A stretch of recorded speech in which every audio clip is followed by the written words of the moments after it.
दोस्तों, भाग्यवान कौन है। एक बार का प्रसंग है कि देव, दानव और मानव ये तीनों ब्रह्मा जी के पास गए।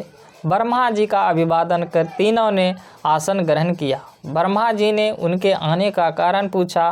तीनों ने एक स्वर में कहा कि हम आपसे कुछ उपदेश ग्रहण करने के लिए आए हैं। ब्रह्मा जी ने राक्षस को अपने पास बुलाया और कहा कि मैं तुम्हें उपदेश देता हूँ, एक अक्षर द, अब जाओ। तब दानव जाने लगा तो उन्होंने पूछा, तुमने मेरे उपदेश का क्या अर्थ समझा।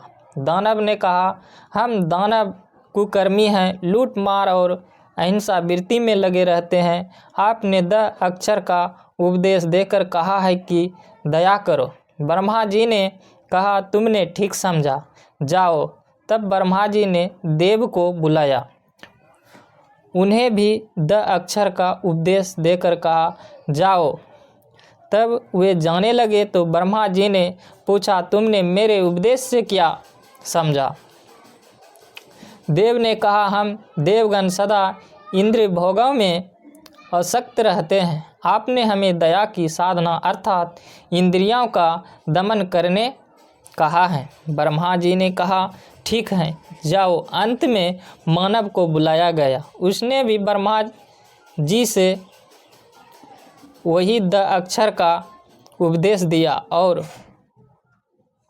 कहा, जाओ। तब वह जाने लगा तो ब्रह्मा जी ने कहा, रुको, मैंने जो उपदेश दिया तुमने क्या समझा। मानव ने कहा, भगवान, हम मानव येन केन प्रकार धन संग्रह क्या करते हैं। आपने द अक्षर द्वारा दान करने का उपदेश दिया है। ब्रह्मा जी ने संतुष्ट होकर जाने का आदेश दिया।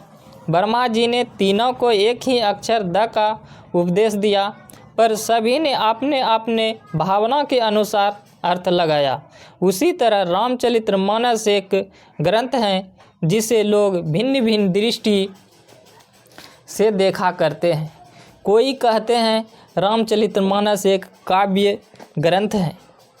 इनमें चौपाइयाँ, दोहे, छंद, सोरठे आदि में जितनी जितनी मात्राएँ होनी चाहिए उतनी उतनी मात्राएँ में बंधे हैं। काव्य के 9 रस के साथ साथ इसमें अलंकार की भरमार है। उपमा उपमेय तो डगर डगर पर बड़े पड़े हैं। गोस्वामी तुलसीदास जी स्वीकार करते हैं। जय गुरु महाराज।